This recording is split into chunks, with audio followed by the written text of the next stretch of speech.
거룩하신 주님의 이름으로 여러분께 이 말씀을 드립니다. 오늘 말씀의 시작은 차이라는 단어로부터 좀 시작해 보겠습니다. 차이. 서로 같지 않고 다르다는 그런 의미죠. 다르다는 단어를 두 개 써서 차이라고 그렇게 부릅니다. 사람 사이의 차이를 드러내는 표현 중에 불쾌한 표현이 있습니다. 불쾌하지 않게 차이를 드러낼 수도 있는데 이 표현은 좀 불쾌한 것 같아요. 어떤 표현이냐면 다 같은 땡땡인 줄 아느냐라고 하는 그 차이를 드러내는 표현입니다. 뭐라고 해도 다 같은 땡땡인 줄 아느냐, 그런 거 있잖아요. 군대에서 많이 쓰죠. 저 병장 됐습니다. 다 같은 병장인 줄 아냐고 그렇게 한마디 할 때 차이가 있다는 거지 않습니까? 원장이면 다 같은 원장인 줄 아느냐, 유치원 원장도 원장이고 대학원 원장도 원장이라고 그렇게 얘기하기도 하고, 사장이면 다 같은 사장인 줄 아느냐고 다 같은 사장인 줄 아느냐. 근데 이게 교회 안에서도 사용된다는 걸 아십니까? 목사면 다 같은 목사인 줄 아느냐고. 사실 실제 제가 이런 얘기를 들은 적이 있습니다. 들었을 때 대단히 불쾌했거든요. 근데 목사뿐만 아니라 여러 그 직분에 다 쓸 수 있습니다. 장로, 권사, 집사에 다 같은 장로, 권사, 집사인 줄 아느냐 이렇게 쓰이기도 하죠.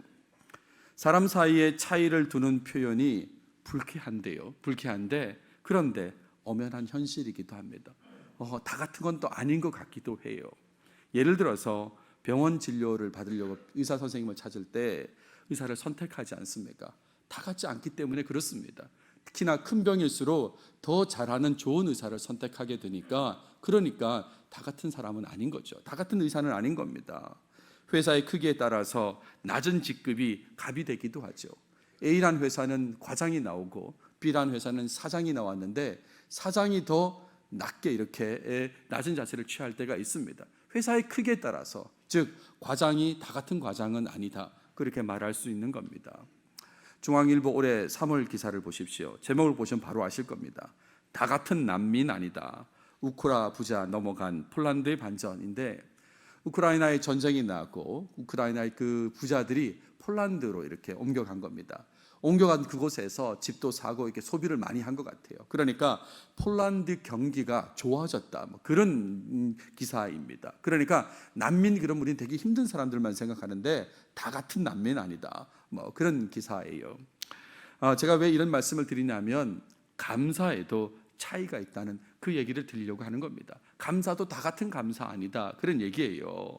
감사합니다, 고맙습니다, 이 드러나는 표현은 같아도 정도와 깊이에 있어서 차이가 있다, 이런 말입니다. 똑같은 표현이라도 그 감사의 정도, 감사의 깊이에 차이가 있다, 이런 말이죠. 몇 해 전입니다. 이런 예능 프로가 있었어요. 오디션 프로그램인데 프로듀스 101이라는 프로그램이 있는데 시즌 2입니다.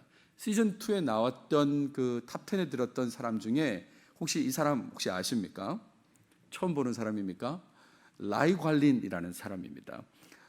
대만 사람이거든요. 정말 여러분들은 말씀과 기도에만 전무하셔가지고 전혀 이 사람을 모르시는 것 같은데, 근데 이 라이 관린이 나와서 인사하는 장면을 제가 우연히 보게 되었습니다.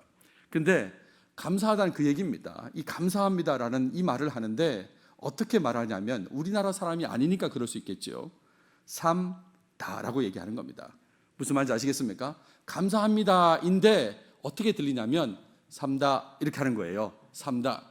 무슨 뜻인지는 알죠. 제가 왜 이 얘기를 하냐면, 제가 외국인이 아닌 제가 그냥 누군가에게 삼다라고 하면 굉장히 건성으로 들릴 겁니다. 진심 어린 감사가 아니라고 그렇게 들릴 수 있는 거죠. 진심 어린 감사가 있는 반면에 그렇지 않은 감사도 있다. 그거를 영혼 없는 감사다, 이렇게 표현할 수 있는데, 영혼 없는 감사가 있고 진심 어린 감사가 있는 거예요. 감사에도 차이가 있다, 지금 그 말씀을 드리고 있습니다. 영혼 없다 하는 말을 처음 들으신 분도 있을지 모르겠는데, 말에 진심이 담겨 있지 않고 건성인 것을 영혼이 없다고 그렇게 얘기합니다. 영혼 없는 대답, 영혼 없는 사과, 영혼 없는 축하, 혹시 들어보셨습니까? 축하하는데 그냥 축하한대요. 아무런 그 어떤 진심이 담겨 있지 않는 건성인 그런 표현, 축하해 하는 그런 거, 그걸 영혼 없다라고 합니다. 감사를 포함해서 영혼 없는 말은 듣는 사람에게 불쾌감을 줍니다. 감사하다고 했는데도 불구하고 듣는 사람이 기분이 안 좋아요. 정말 안 감사한 것 같은 그런 느낌을 받게 되거든요. 추수감사 주일을 지금 보내고 있습니다.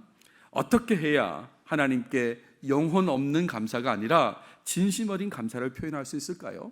이런 질문을 가지고 감사를 생각하다, 자, 그렇게 제목을 정했지 않습니까? 한번 감사를 좀 생각해 보려고 합니다. 감사의 마음은 여러분 만족으로부터 나온다, 그렇게 생각하지 않습니까? 만족할 때에 그 만족한 마음이 상대에게 감사로 이렇게 나타나게 되는 것입니다.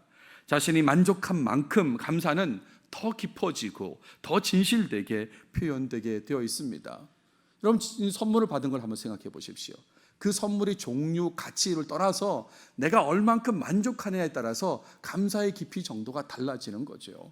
평소에 일회용 칫솔이 대단하겠습니까? 근데 정말 필요할 때 누군가로부터 일회용 칫솔을 받으면, 선물로 받으면 정말 그 깊이 있게 감사할 수 있지 않습니까? 그러니까 만족한 만큼 감사는 더 깊어지고 더 진실되게 표현되게 되는 것입니다.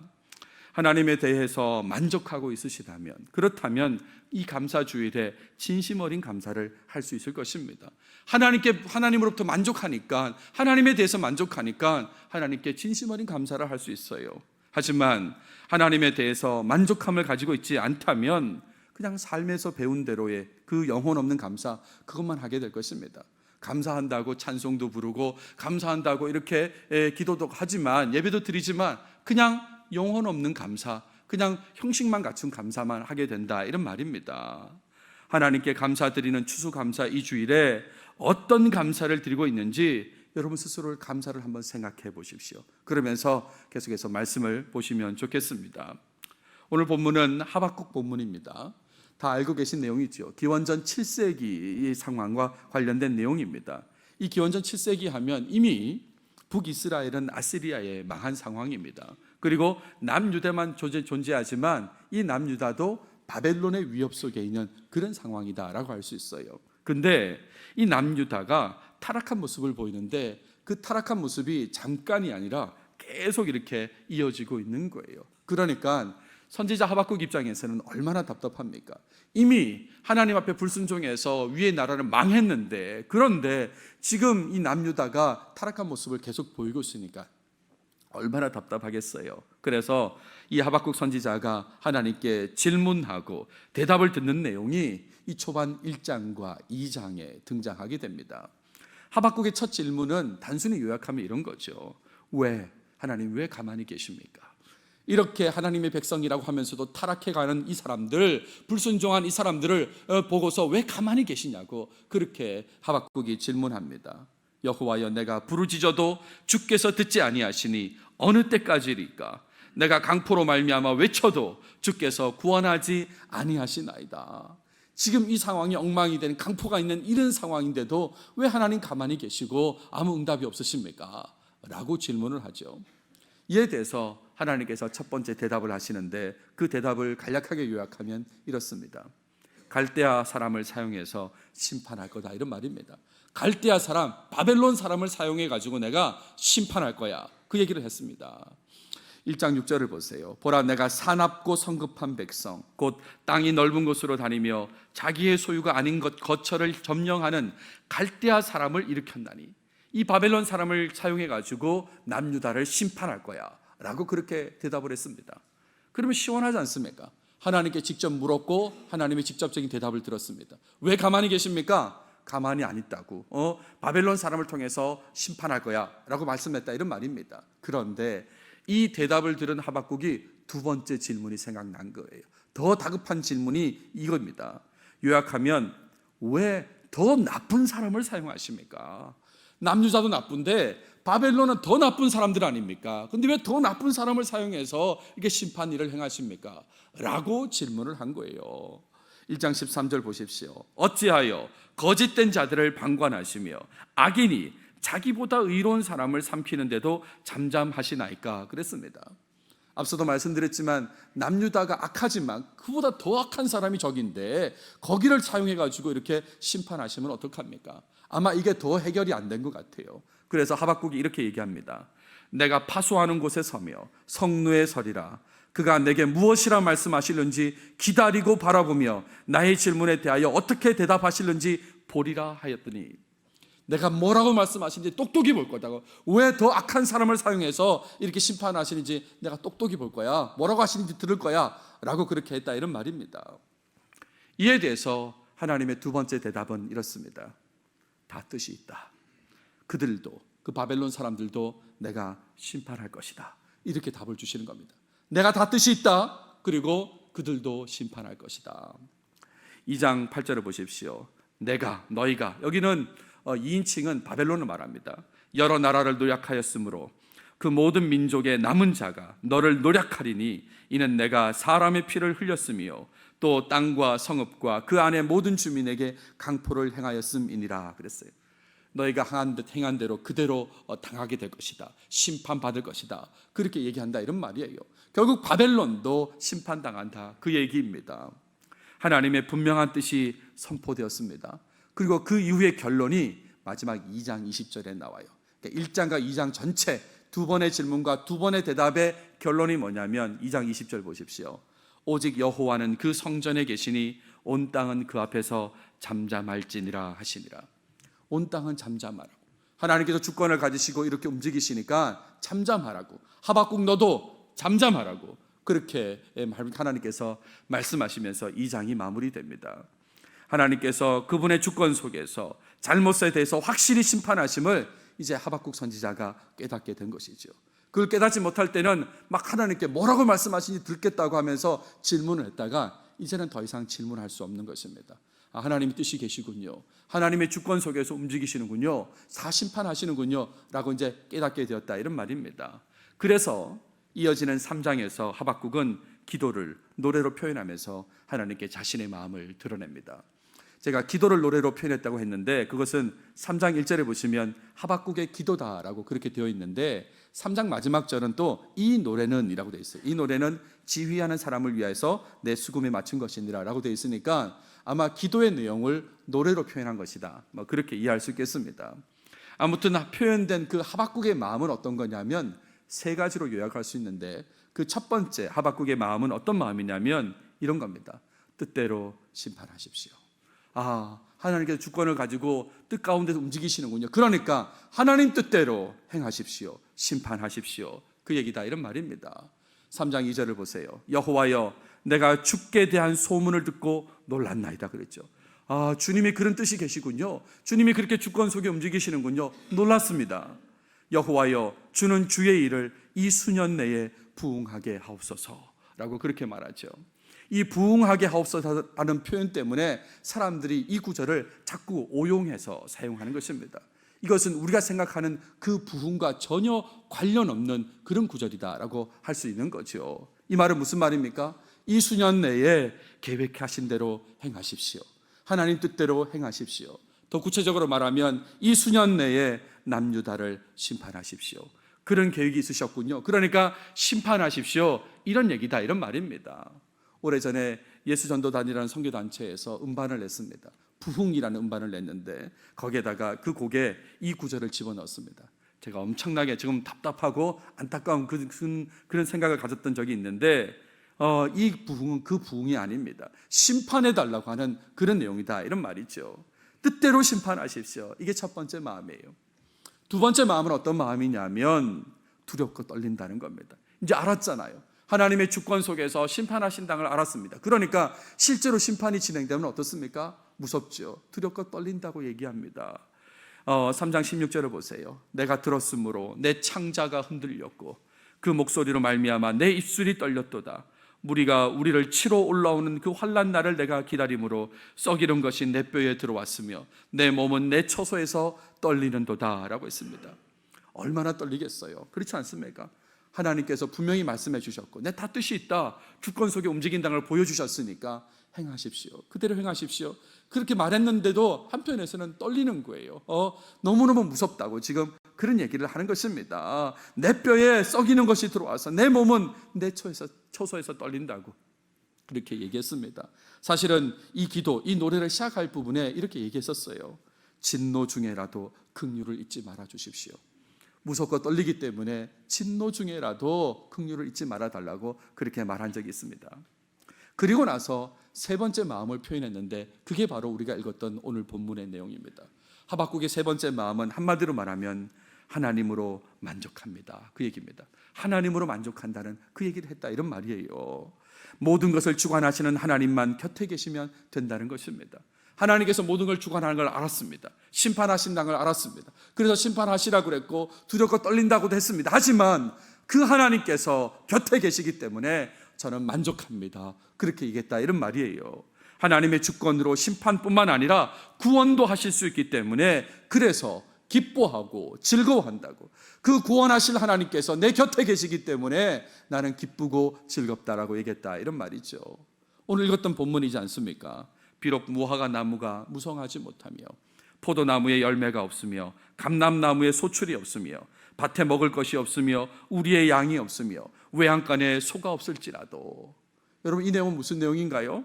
하나님의 심판의 결과이지 않습니까?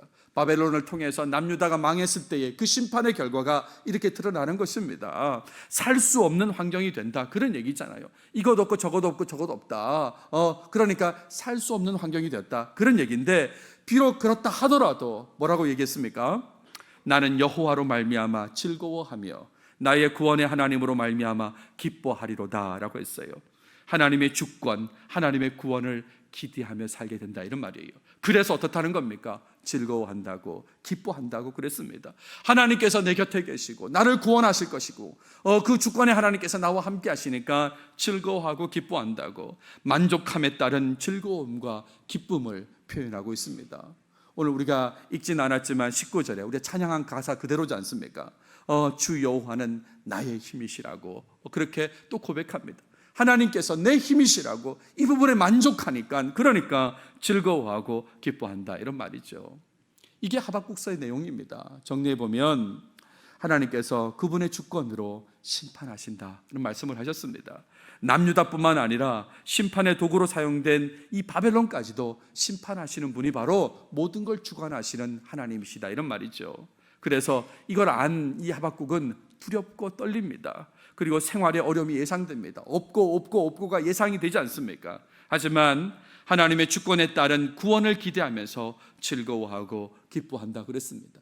그 주관하시는 분께서 주권으로 나와 함께하고 계시다, 나를 건지실 것이다, 그러니까 만족함이 있는 거죠. 하나님만으로 만족하는 그런 삶이다, 이런 말입니다. 그래서 기뻐하고 즐거워한다라고 했어요.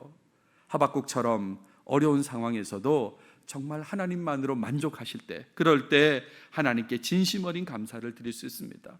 만족이 없으니까 영혼 없는 감사를 하는 거죠. 정말 이 하박국처럼 하나님, 이런 주권을 가지신 하나님이 나와 함께 하신다는 것으로 인해 만족하면 제대로 된 진심 어린 감사를 드릴 수 있는 거예요. 하나님께서 나의 하나님 되심에 대해서 생각해 보시기 바랍니다. 하나님께서 나와 함께 하심에 대해서 생각해 보십시오. 그리고 이것이 만족감으로 느껴질 때에, 그럴 때에 하나님께 진심 어린 감사를 하게 된다, 이런 말입니다. 다른 현실적인 상황에 흔들리지 않게 됩니다. 현실의 조건들이 감사의 마음을 흔들지 못하는 거예요. 왜 그러냐면 하나님으로만 만족하기 때문에 그렇습니다. 그 하나님이 나와 함께하고 계시고 내 하나님 되어주시니까 그냥 그걸로 만족하니까 어떤 조건에도 흔들리지 않고 진심 어린 감사를 할 수 있다, 이런 말이죠. 그래서 적용점으로 말씀드리고 싶은 것은 오늘 추수감사주일에 드릴 핵심은 이겁니다. 하나님만으로 만족하며 살아가시는 여러분들이 다 되시길 바랍니다. 그 만족함 위에서 하나님께 영혼 없는 감사가 아니라 진심 어린 감사를 드려야 된다는 말씀을 드려요. 우리가 추수감사주일 예배 한두 번 드립니까? 그렇죠? 얼마나 많이 드렸습니까? 근데 그 모든 예배 가운데, 또 모든 신앙생활 가운데 우리가 드린 감사의 표현이 정말 진심 어린 감사였나, 아니면 영혼 없는 감사, 그냥 감사란 단어만 얘기하고 있는 감사가 아니었나 생각해 보시고, 이제는 정말 진심 어린 감사를 해야 되겠다라고 생각하신다면 하나님으로 인한 만족함 위해서 행하셔야 되는 것입니다. 일시적인 그런 감사가 아니라 하나님으로 인한 만족감 속에서 지속적인 감사를 드려야 되는 것입니다. 오늘 하루만 추수감사주일이니까 감사합니다, 삼다라고 하고 그렇게 끝나는 게 아니라 지속적으로 진심 어린 감사를 계속해야 된다, 이런 말이죠.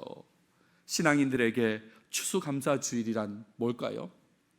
신앙인들에게 추수감사주일이란 11월 셋째 주일에 예배에 참석해서 감사의 찬송 부르고 감사의 헌금 드리고 감사 관련 설교 듣는 것, 그것으로 끝일까요?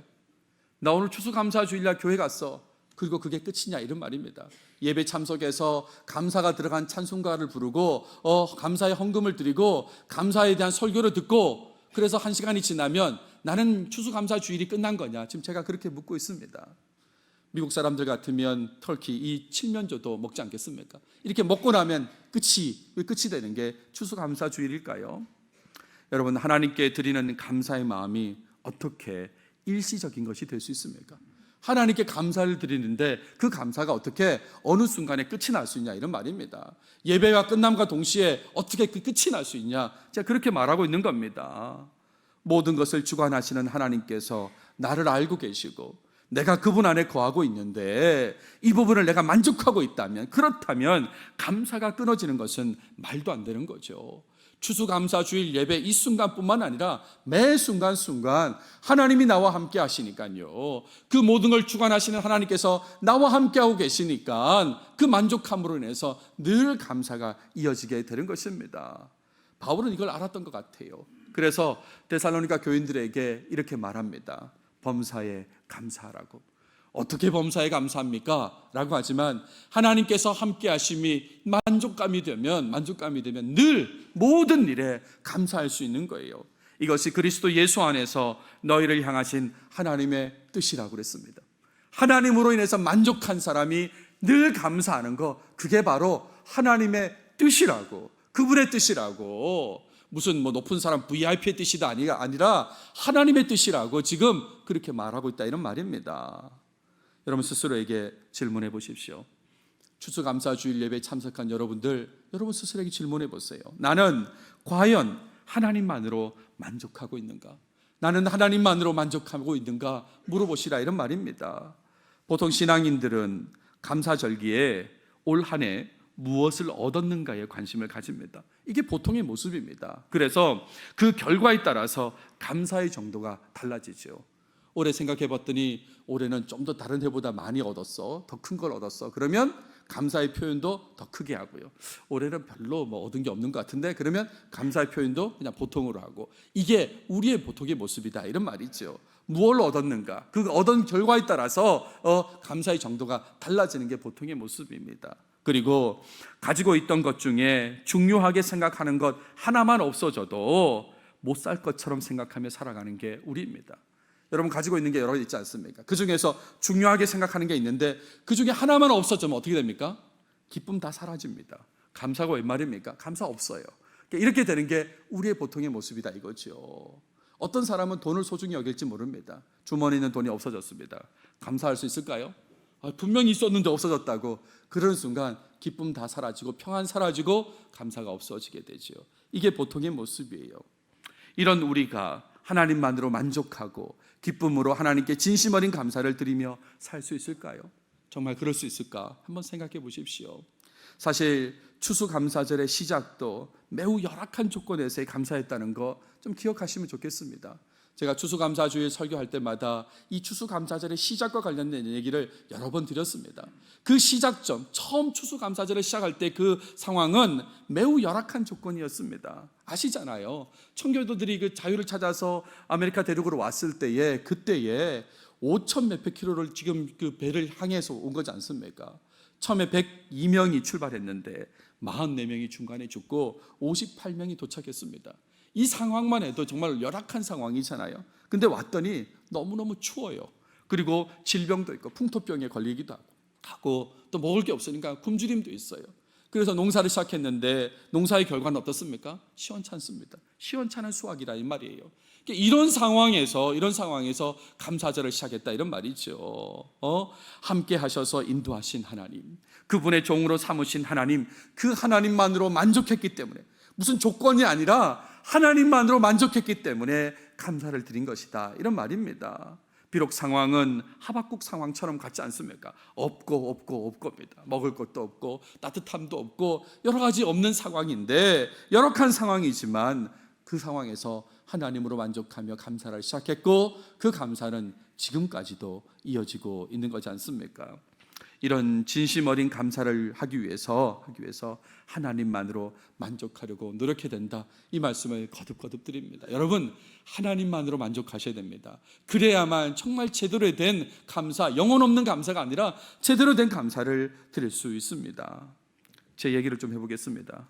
추수감사절만 생각하면 떠오르는 것들이 있습니다. 가끔 여러분께 말씀을 드린 것 같은데 종합해가지고 오늘은 두 가지를 말씀드리려고 합니다. 두 가지가 떠오르는데요. 하나는 패딩입니다. 패딩. 입는 거 아시죠? 위에 겉옷으로 입는 거.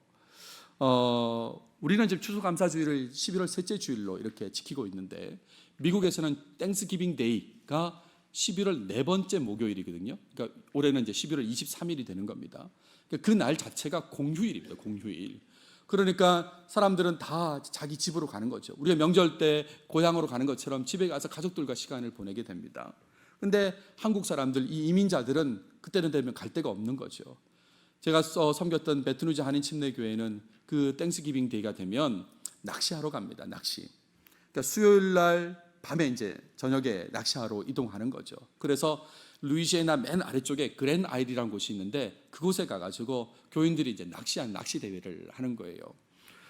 처음 제가 그 교회를 갔을 때 이제 그런 게 있는 줄 몰랐습니다. 근데 이게 행사가 이제 진행이 되고 아마 낚시 쪽에 가는 사람들이 더 많았기 때문에 담임 목사님이 그곳에 가서 수요 예배를 인도하고 낚시를 진행하고 저는 베트누즈에 있는 남아있는 교인들을 이제 수요 예배 인도하고 제가 늦게 합류를 하게 되었습니다. 늦게 합류해서 가봤더니 저는 낚시를 해본 적이 없는 사람이거든요. 근데 정말 밤새 낚시를 하더라고요. 근데 문제는 뭐냐면 추운 거예요. 원래 루이지애나 그렇게 춥지 않은 동네인데 11월이고 밤이니까 추워요. 밤을 지내다 보니까 너무 추워서 따뜻한 옷이 필요하다는 걸 알았습니다. 근데 제 입장에서는 하루 일이잖아요. 하루 입을 옷이잖아요. 그러니까 이거를 사기가 뭐한 거예요. 다음에 또 추수감사절이 오는데 이 하루 때문에 비싼 돈을 들여서 옷을 사야 될까? 주저주저 되는 겁니다. 그래서 지난번에 우리 교회 오셨던 그 라현 목사님, 제 옆집에 살았거든요. 그 목사님 옷을 빌려서 한번 입고 간 적이 있어요. 근데 뭐 계속 빌릴 수는 없잖아요. 또 그 다음에 또 추수감사절이 오면 어떡할까요? 또 사야 될까? 아유, 하루만 지나면 되는데 사야 될까? 제가 샀을까 안 샀을까요? 샀으면 얘기를 안 했겠죠.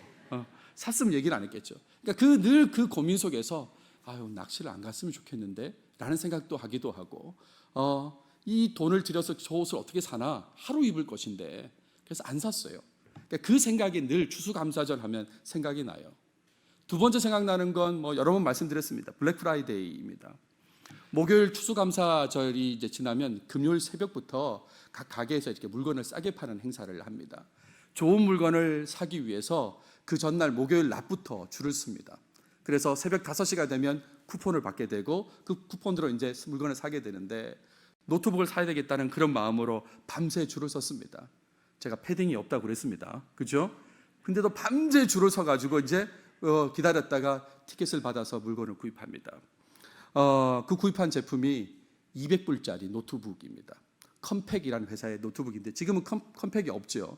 휴렛 패커드로 같이 합쳐진 것 같은데 컴팩에서 나온 그 노트북 하나를 구입했어요. 그 제품으로 공부를 마쳤습니다. 제가 사본을 전공한 사람입니다. 교수님이 늘 얘기하시고 또 사용하시는 애플 제품의 그 노트북을 보면서 이 사본은 이걸로 봐야 된다고 했지만 제가 형편이 애플 제품을 살 수가 없죠.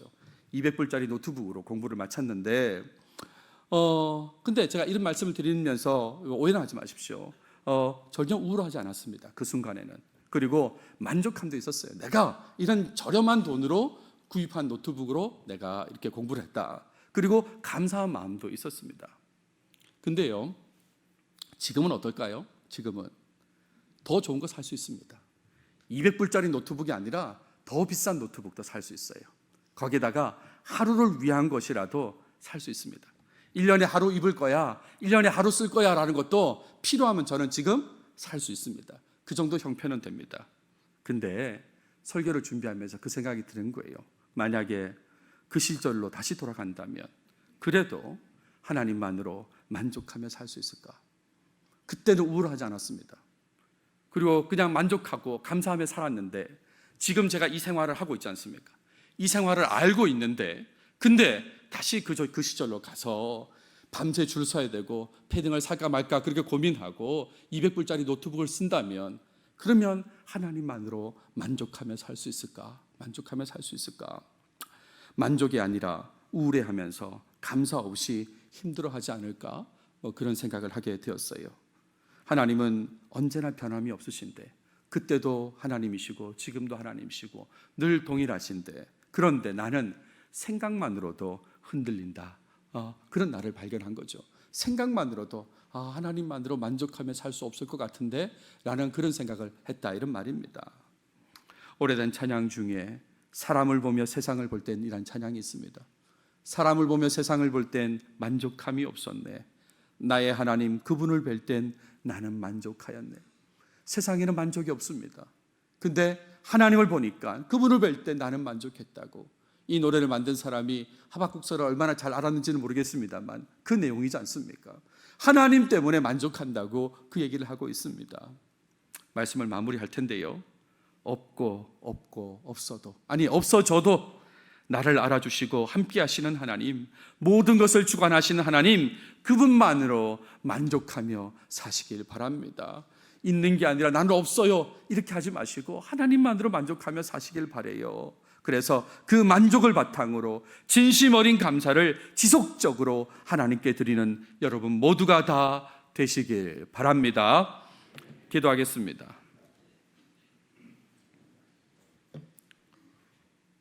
하나님 감사합니다.